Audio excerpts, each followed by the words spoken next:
What's going on, millionaires? You're listening to the Million Dollar Mind Podcast, episode 165 on creative ways to becoming a more versatile content writer.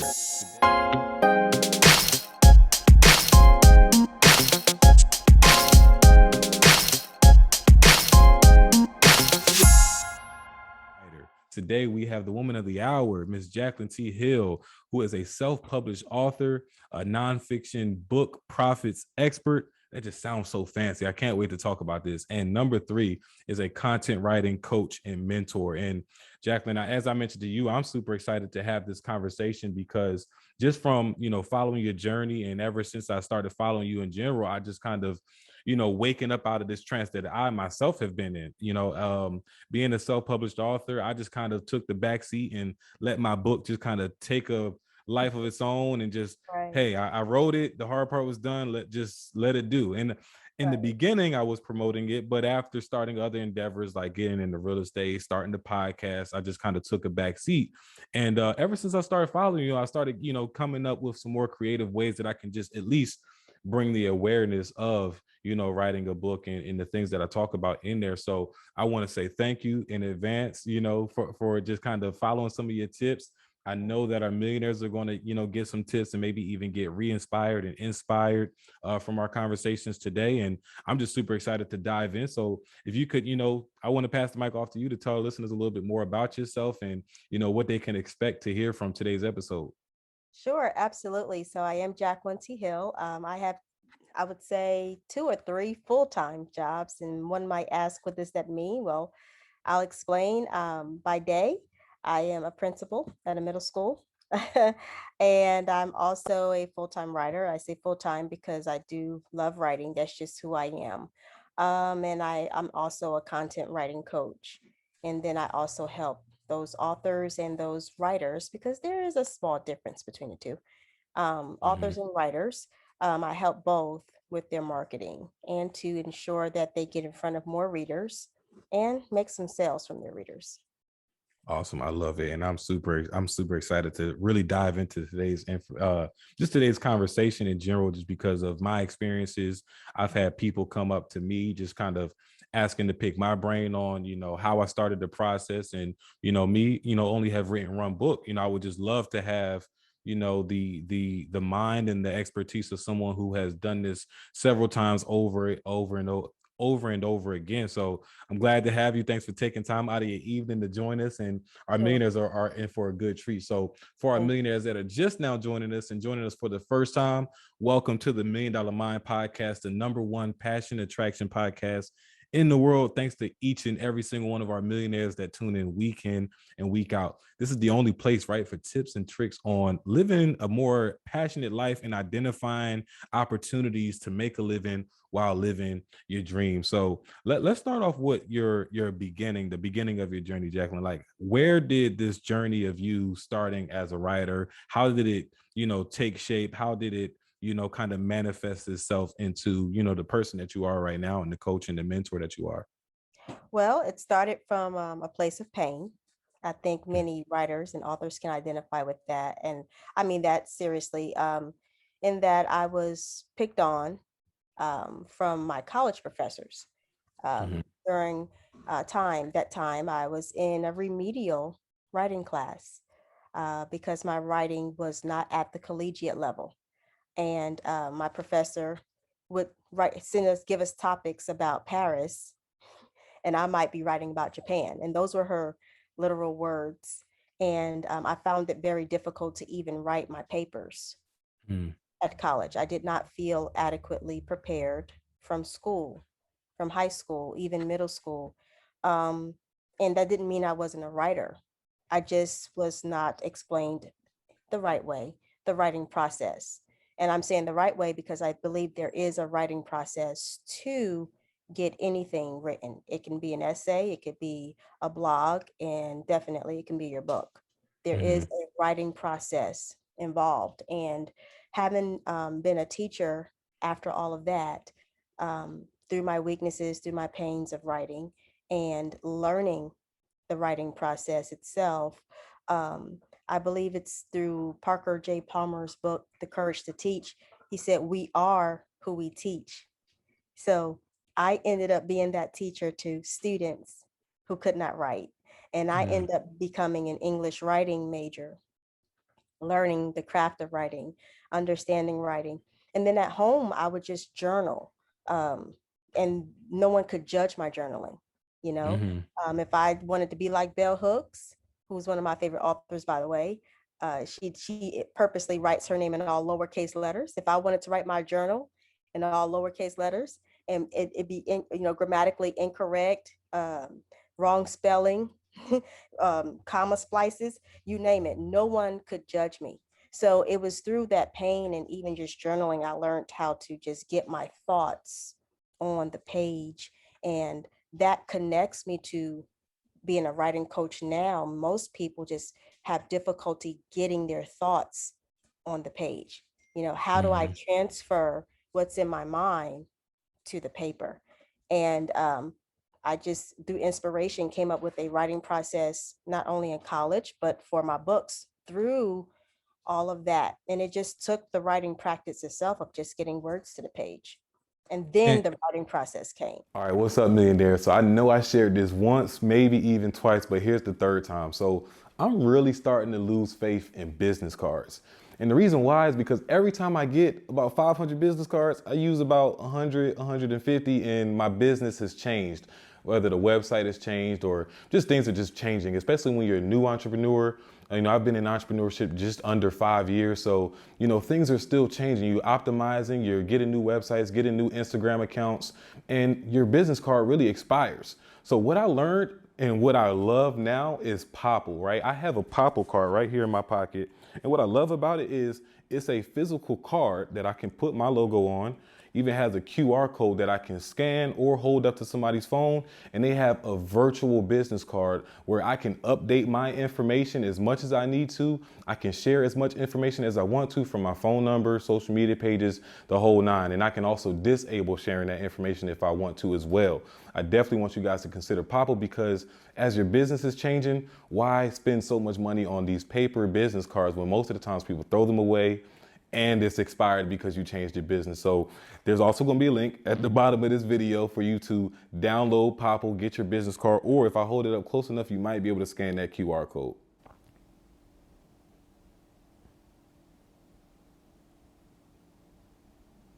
Most like where do people what experiences do people have or where do they go wrong to where it becomes so difficult to get those thoughts on the page? Like, is it like self-doubt, imposter syndrome? What do you think it is, just kind of from your experiences now? I think it is self-doubt. And it's interesting that you mentioned this new buzzword, imposter syndrome, because I had to ghostwrite an article, Mm, or should I say a book, for a very prominent client of mine's on imposter syndrome. So a lot of imposter syndrome comes from what others have put into our minds, those influences, and that really begins with family. And we get mm, in imposter syndrome says we can't do it.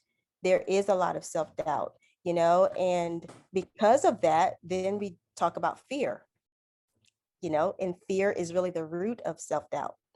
And that becomes paralysis. So we're paralyzed. How do I fight through the fear, get through the imposter syndrome, and then still write what I feel like someone needs to hear, my readers need to hear, or people need to hear? We fight and wrestle with all of that. And the way you get your breakthrough, I recommend coaching. And if you can't afford coaching, then I recommend an accountability partner. Find someone you can talk to bust through those fears, bust through those self doubts, and then read books. If you can't afford a coach or an expert, read books on the writing process. I mean, there are very prominent authors who I highly recommend. Craig Martell is one of them. 50 books to, I think it's 50,000 or 20K. He has great books just on the writing process itself, how to get those thoughts from your head to the paper. But yes, self-doubt is definitely one. And I was one of those who was a doubter. No mm. one's gonna, and then you have thoughts like, who wants to read? you know is it boring? you know and so from that, and I don't want to get ahead of your questions, But then I go into teaching my clients how to research the market and then aligning what they want to say to the market. And then that helps the book to sell. Yeah, no, that's a great transition because I do I had that fear when I first started. Is like, okay, I'm entering this new age of technology where you have so many people who are transitioning to podcasting and, reels and all these kind of things nowadays, TikToks, to where you have that fear that there are not enough people who are reading books like that anymore. So Right.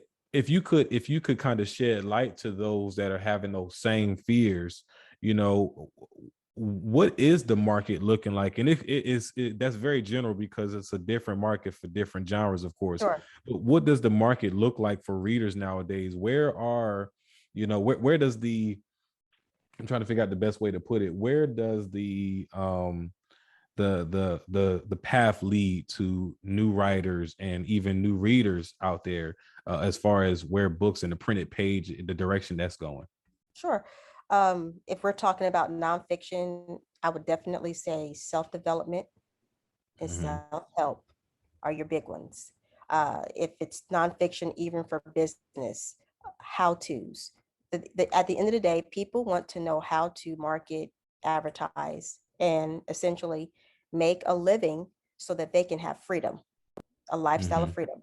And those Hmm. are the markets that you want to definitely get into. If we're talking about fiction writers, definitely any subgenre of fantasy and romance. Those are your two top in fiction. Contemporary romance, and there are other types of romances, and then again, this is what I show my clients when I work with them. We dig deep, definitely use Amazon. It's a search engine. Do your Hmm. search, your research beforehand. Who are your top self development? I'm going back to nonfiction now. Who are your top self development or self help writers? What are they writing about? What are those readers saying in the comments? Readers talk. They talk. Hmm. Hmm. You got to read for it, and it's important to do that research, see what they're saying in those comments, and then you know what resonates with you, because whatever resonates with you, that's what's going to help you write your book. Hmm. Hmm. And just from you bringing up that method of research with looking in the comments, they even brought me an idea of like going to where people like to talk the most also, which is like Facebook, That's and right. Yeah, asking for book recommendations and what people liked about that book, and right. all kinds of different ways to kind of just do the market research before jumping out there and pouring your time, your energy and effort into writing something, to just have that thought in the back of your mind, well, is somebody really going to read this? To where I Right. can see how you kind of build up that confidence doing the research before, like, no, people really love reading about this type of stuff, and I feel Right. like I'm really strong at writing about this type of stuff, There you so go. let's get it. Yeah, okay. Right. There you go. That's I mean, that's really, and I've had authors come to me, and they've even had to reset. And let me be Hmm. transparent. I've had to reset. My romance books that are out, they did not align with the market initially. Hmm. I changed the covers. Wow, I was going to ask, did you like rewrite it or how did you go? I didn't have to change the story, Hmm. because when you're online shopping, you judge a book by its cover, literally. Hmm. So my cover, and I'm giving this away, I mean, it's facts. My cover did not fit the market. Hmm. The moment I changed it, my sales went up. My poetry book, I changed the cover 3 times. And I want to say this to authors, fiction or nonfiction, it's okay to reset. If you're self-published, it's okay to change your covers. I've had to change my book description or a book blurb 10 times, because that's actually what's selling your book.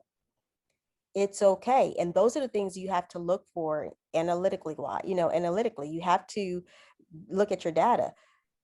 Why isn't your, and so the first thing I do, we dive into why the book is not converting into sales. Well, let's look at your cover.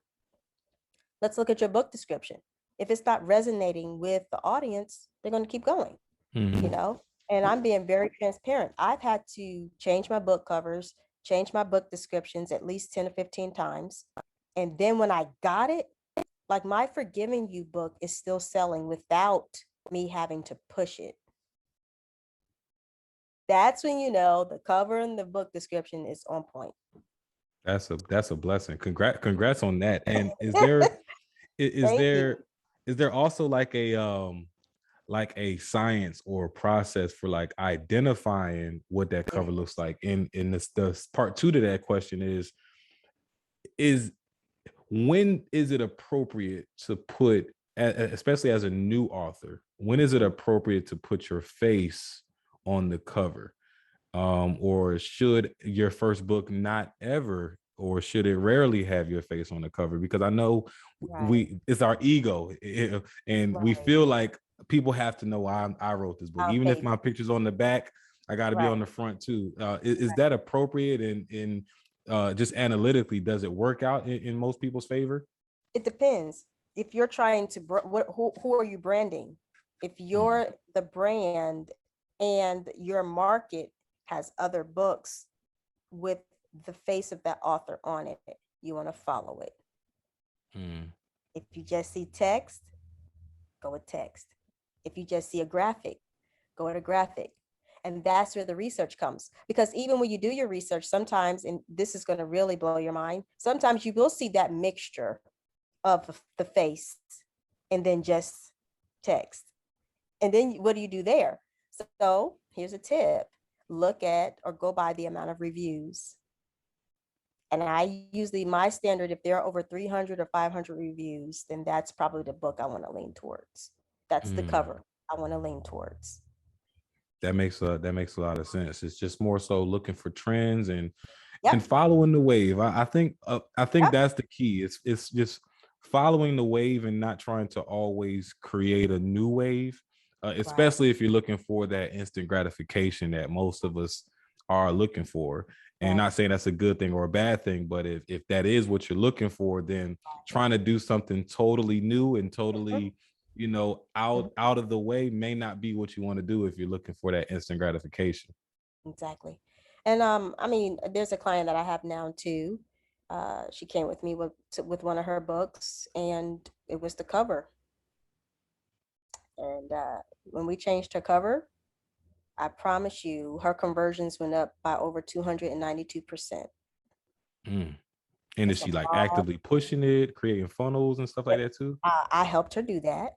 And that's how we got it there. But now it's floating by itself. Mm. Wow. Wow, that's amazing. It's just I just never really thought about that. And so Yeah. when do you know that it's time for a reset, and what is the best way to go about the reset? Because like uh, for me, I just wouldn't even know where to even start or how to even identify that a reset is necessary. Maybe it's just rebranding or just try marketing it again. But when do you know the reset is necessary? I would say you have to be consistent with promoting for at least 60 to 90 days. I would not give it 30 days. I run Facebook ads and Instagram ads, and you can't get enough data within 30 days unless you have a budget of about $200, $300 per day in Mm, ads. But if you're starting out small, and I know a lot of authors are opposed to ads, but really that's the way to grow right now because organic reach is just very difficult. It is. mhm, You want to get more reach, you need to at least test with $5 ads, right? So if let's start with a $5 per day budget, hypothetically, I would test that for about 10 days. Number one, just to see if the ad is going to convert. And what I mean by convert, click-throughs.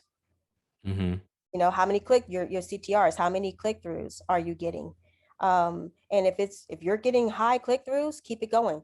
But I would definitely say within that 60, 90 days of promoting, and now without paid ads, promote it on your page, promote it through social media, promote it through word of mouth, push it really hard for 60 to 90 days.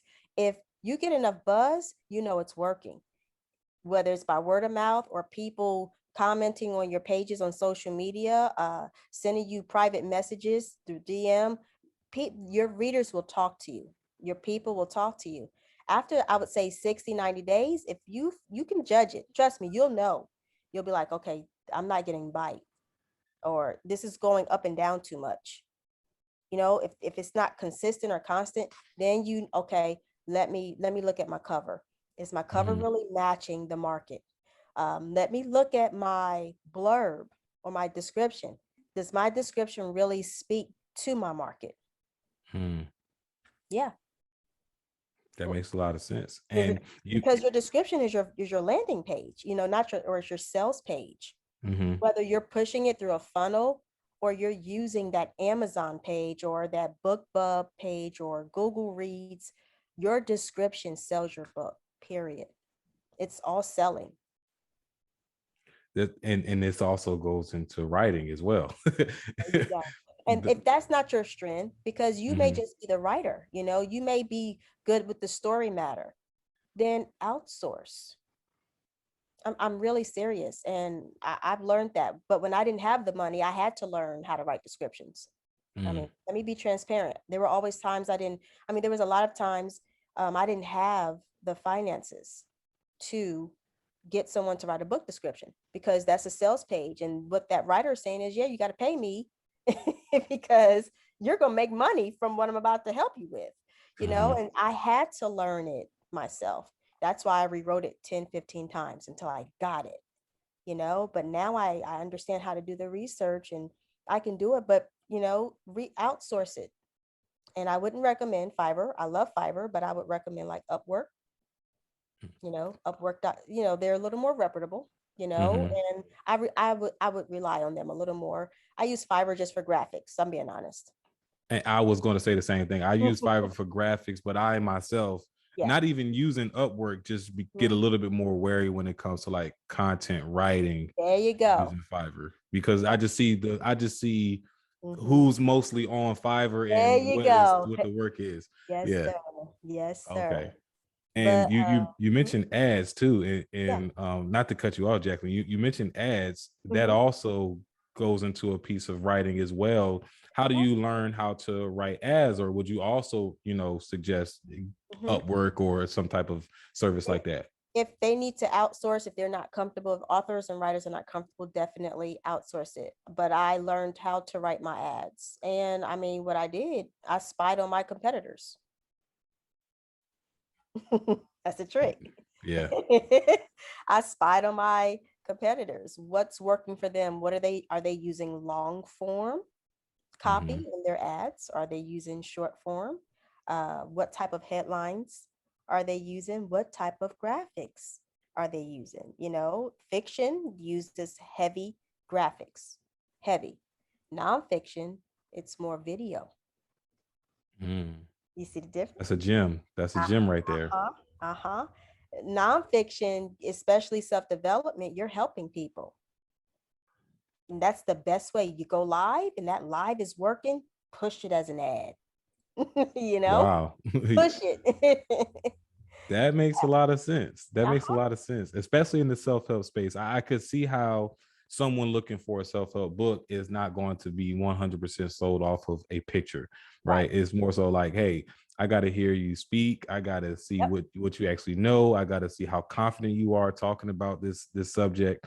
Right. Um, so that makes a lot of sense. So not all the time with ads do you need to write your content. It can be a one liner, it can be two lines. And again, we're testing. Hmm. And when people work with me, I give them all the caveats. We go through all of that. And sometimes I have to do it, and I'm okay with doing it, because that's what I love to do. I love writing. And, during my low moments, I had to learn how to do it, you know. But I teach that as well. It's really simple. What to look for. Again, those trends, Hmm. you And know. how did you get comfortable with that? Like, how did you get comfortable with testing, but also testing with your dollars? Because that's not something that many people, and we had this conversation a few weeks back Mhm. with someone who specializes in Facebook ads and Google ads. But like for you with, you kind of were testing it. So it's not like you came out of it as an expert. You didn't really go to school for it. This is like all trial and error. How Yeah. did you get yourself to feel comfortable with, you know, investing the money while knowing, hey, this is an experiment? A lot of it is my education background because as a teacher, we're data driven. Hmm. And in my mind, I'm paying for data, and I'm okay with paying for data because I need to look at data to see data, put my principal hat on if that's okay. Data Hmm. drives a school, Right. you know, as a teacher, data drives my instruction. Well, as a business owner, data drives my business. And I have to know data. I have to look at data. And this is why if I can speak frankly here, Hmm. I don't understand why a lot of authors and writers have personal pages. I take that back. I understand in part because you take a place like TikTok where it's really hard to grow a business because they want you to pay money. I just gave another caveat there. Uh, Hmm. it's easier to start off private as a private page because you're going to grow faster. I get it. But after a while, you do need a business page because your business page gives you analytics, it gives you data. If you're on Instagram, Instagram will say this post is performing very well, boost it. And there's a lot of controversy around boosting, but boosting grew my business. Hmm. Boosting got people to know me, and I boosted for just $5 for the day, just $5 for a day. And I got follows. I met new people, and they helped to push my content out there just for $5. But it showed me analytics. It gave me the data that I needed. And even when a post is performing well now, when I don't boost it, I still can see the click-throughs. I still can see, if people are interested or not. If they're not interested, I take it down. I put something else up. Hmm. You know what I mean? But that's why I'm not afraid to purchase data. If I want data for $50, I'm going to pay $50 to get me some data, and I'm going to really break it down. Yeah. I love to hear you break it down that way too. It's like you're not you're not necessarily investing in the experiment, you're investing in the results from the There you experiment. you're go. you're learning you're learning what you should post, what you shouldn't post. You're Right. just getting a whole bunch of data, like you said. And when people kind of put it into perspective like that, and I love the answer because that was more so what helped me feel a little bit more comfortable of doing the same things. It's just like at this point I Mhm. just need to figure something out. I need to learn something because I need to reach people that I'm not reaching so I can get the Right. answers that I'm not getting. There you And go. and so for and another thing you mentioned again was the personal page. I think that is a sore subject for a lot of people because again, some of us are entrepreneurs out here, or entrepreneurs as I like to put it. We like to do everything ourselves. Right. And I like that. we have these personal pages that we treat as toys. And me personally, I am not a fan of using social media Mhm. as a toy. It is No, a it's virtual a business. business card. There you go. That's right. Yeah. That's right. Run a business. And even when I have a personal Facebook page and they are always tagging me and stuff, I just untag myself. First of all, you're Hmm. spamming my people. Hmm. It's spam. It is. And then I just feel like I really want to say, grow your business the right way. I worked hard. I worked hard to get to my, my number on Facebook. I worked hard for Instagram. I work hard on TikTok. Hmm. Run your business the right way. Do it the right way. Meet people. I know people in New Zealand, Africa. I mean, it's a beautiful experience. And these are Hmm. legitimate people that follow me. They're real people. You know what I mean? And Right. we talk to each other. They inbox me, because I'm personable, so run your business the right way, you Yeah, know. and be genuine while doing it. And I think that that's what even drives the traffic even more. Just Yes. being yourself. Yes. And let me ask, because this is because I do this. I Okay. can't even count how many times. How often do you go on your page just to kind of look and see what it looks like? Try Mm, to guess what people would feel, what people would think when they go to your page for the first time. How sure. often do you do that? I'll do it 3 times a day because you can get caught into a rabbit hole. Mm, I do it 3 times a day. After I meditate in the morning.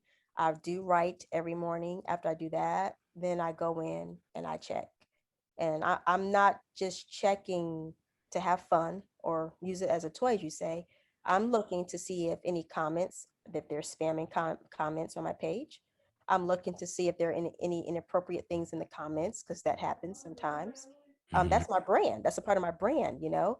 But I'm also intentionally looking at advertisements, because I do have certain pages that come through my feed, and I want to see what's working and what's not working. And that's how I select the trends, Hmm. you know. And then I do post around the trends, and that helps me out a lot.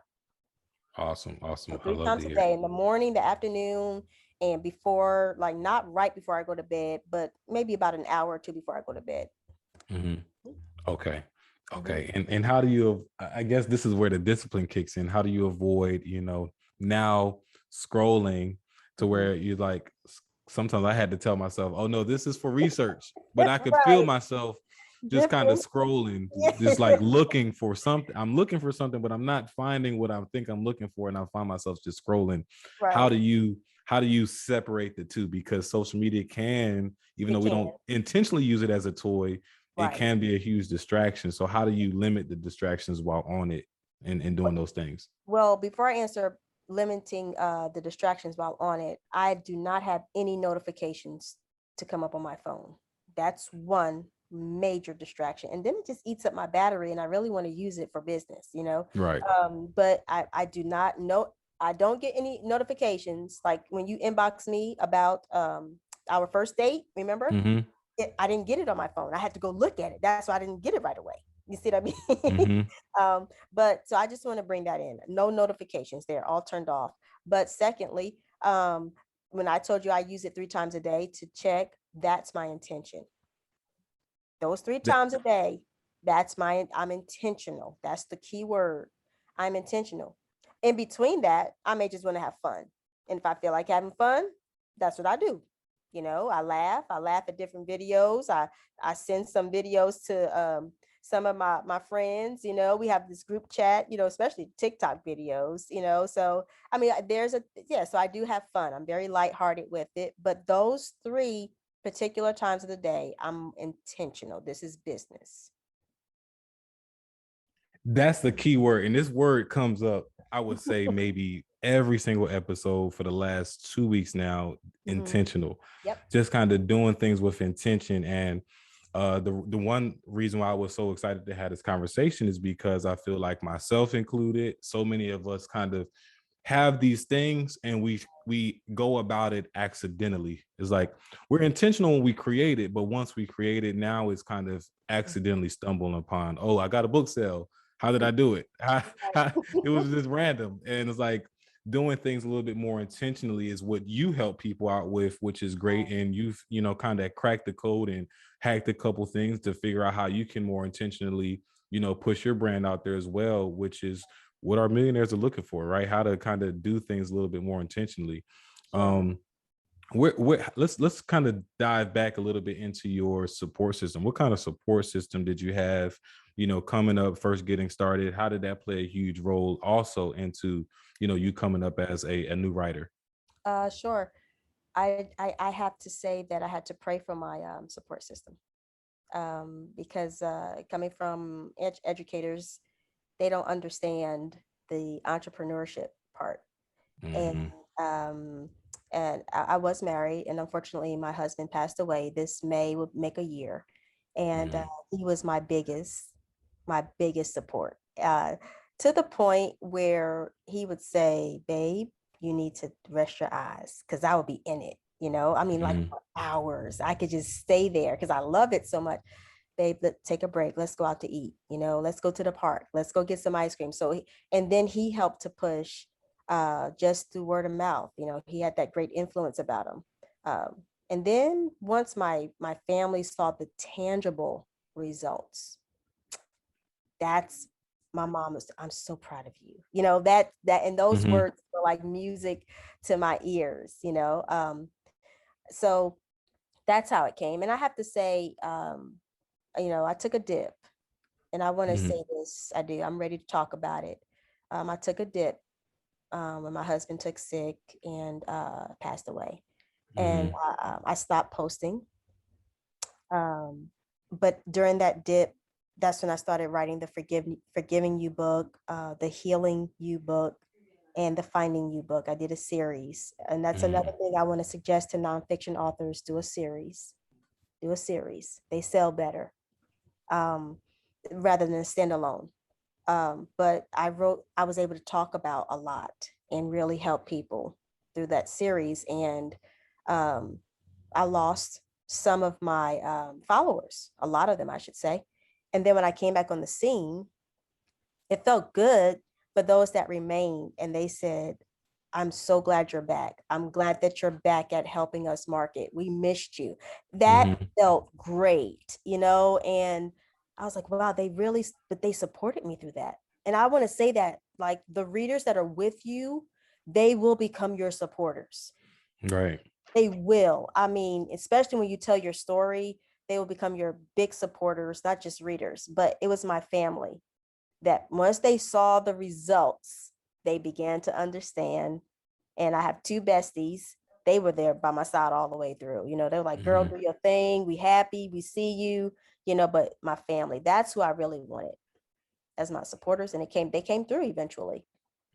I'm glad to hear that. And one, thanks for sharing that that vulnerable moment with us, Jacqueline. And sorry to hear about your late husband. What would you say is, well, one, I'm just really glad and kind of got the chills on hearing your story and how you even gave yourself that grace to kind of feel and be in that moment and step back and not necessarily think about the the punishment. So I'm going to lose my followers, so now I gotta kind of half-ass or fake putting out Yeah. content. No, I'm not in the mood. And just kind of hearing your story really opens it up and exposes the truth to a lot of other people who may be dealing with the same thing. Is like, it's okay to give yourself that grace, and it's okay Right. to give yourself hiatuses. And Mhm. um identifying, I think that the blessing in disguise was you identifying the true supporters, the people who stuck even after the hiatus, when you come back and they're still there kind of rooting for you, waiting for you to come back. And Right.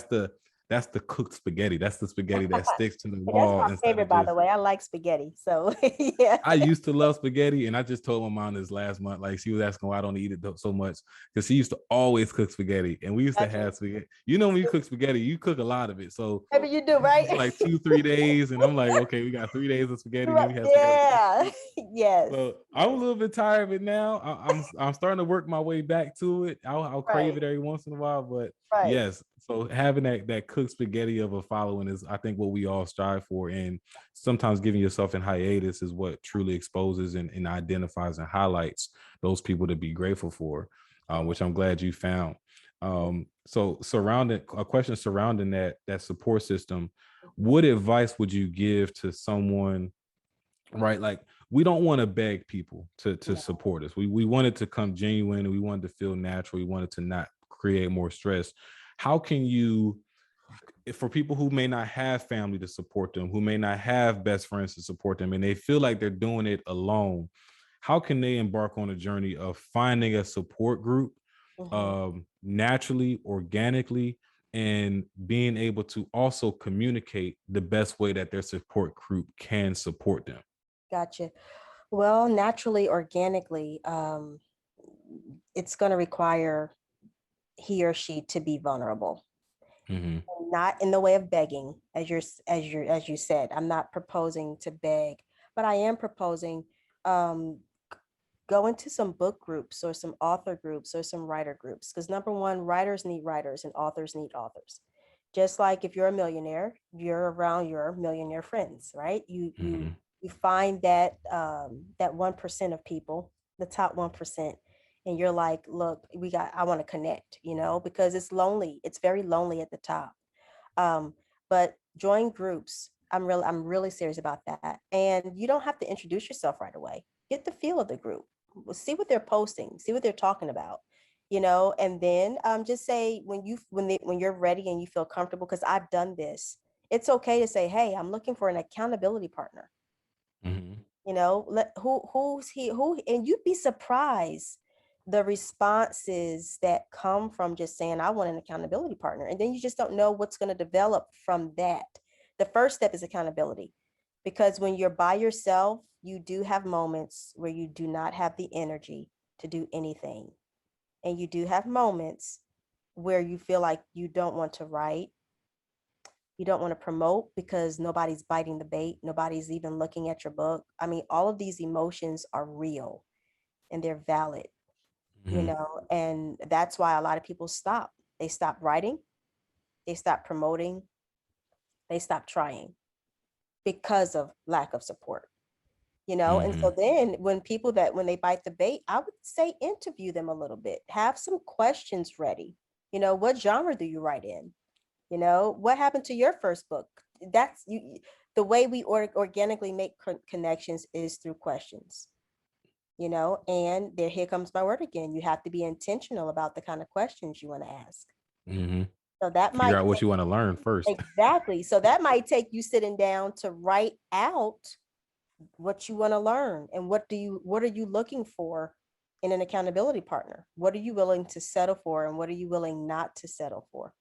All of Mhm. that's self-reflective, you Yeah. know so I know that's going to be a little deep for some, but it's real. Yeah, especially for our, introverted people out there. Uh-huh, And exactly. me, for the longest, I swore up and down I was an introvert up until I learned about this new word called an ambivert.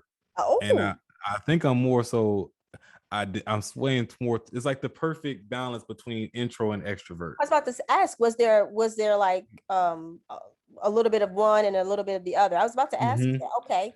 Because Okay. I used to self-proclaim this, oh, I'm an introvert. And then like people that really know me, like my wife and like my family members, it was like, you ain't no introvert. And I'm like, yes, I am. Because if I go to networking events, it's really hard for me to, put myself out there and to like network with people, ask those questions like, oh, what brought you here? What brought you here? Right. That is still difficult for me. However, if someone comes up to me and they start the conversation, it's just like I'm an open book. I'm just Oh, kind of flowing right. and going with the Gotcha. flow. So Gotcha. I definitely get how difficult it can be and how much of a vulnerable position you have to put yourself Yep. in with networking and asking for help, asking for accountability groups, all that stuff that Absolutely. comes with it. Would you consider yourself an introvert, extrovert, or ambivert? That's a good question.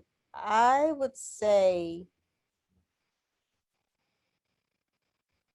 there are moments I need to rejuvenate. Mm-hmm. I need to be quiet and just could get reconnected, if you will, get grounded. Mm-hmm. My job and what I do requires me to be an extrovert. Yeah. I'm leading teachers, I'm leading students. The community looks at me here because of who I Mm-hmm. am. So it requires me. But when I feel drained, then I have to have quiet time. And I'm okay with that. So I'm not sure where I would fall. What do you think, just from hearing that? Where do you think? I would definitely say you fall right in the middle like me as Okay. a All as an right. Thank ambivert. you. See, I had to ask you. Okay. There you Yeah. go. There you go. So I just learned something about myself. I'm an ambivert. How do you say it? Ambivert, like I think it's spelled Ambivert. Ambivert. Okay. Wow. We Yeah. coming up with some terms. Yeah, I think Imposter syndrome, ambivert. I was like 3 weeks old when I first heard the word. Yeah, Wow. so Okay. it's growing on me. I'm starting to see why, and especially hearing your story, it makes sense why it usually comes out in people who may have started off Yeah. as introverts, but Yeah. we crave leadership, right? So it's like Gotcha. you force yourself in these positions that require you to be extroverted, right? It's like as the natural leader that you are, becoming a principal and becoming a writer that is now, prominent and people read your book. It's like you maybe not so intentionally, but it's like Yeah. you didn't really expect that as the result, but because that's what you wanted to do, it just kind of naturally formed into extrovertedness in moments. I like Uh, that. which Yeah. is which is how I'm starting to understand it. What it means. But I do want to kind of switch gears a little bit Sure. and ask a little bit about that journey into creating your niche. Like once you have a niche, Mm-hmm. how do you bring newness to, especially in the series, right? In the Mm-hmm. series, I get that it all has a similar concept, a similar feeling, but how Right. do you bring the newness to your Mm-hmm. writings as you discover your niche and you do these things like series and things like that? Well, the newness comes through if you're self-development or self-help type writer, even a business writer, we are forever evolving. We're forever Mm, learning new things. Even when the day comes for me to do this really full time as a writer, because that is my goal. But I feel like I got a little bit of more work to do in education, if that makes sense. I don't mm-hmm, feel like it's time for me to eject myself out of that at this time. But professional development, what are you doing to grow yourself? mm-hmm. As you grow and as you evolve, you have more to share with life. And the older we get, to me, a very solid book comes from experience. Right. It's your lens. You are giving advice based on your experience, what works, what doesn't work, and we're forever evolving. I'm forever becoming, and I don't want to stop. So as I become, there is freshness, there's newness, new ideas, new revelations, new understandings, new ideologies. What I did to work through forgiveness last year, there's something different I've learned about it this year. So yeah, I may have to do a revised version of forgiving you because I'm forever evolving and becoming in that area.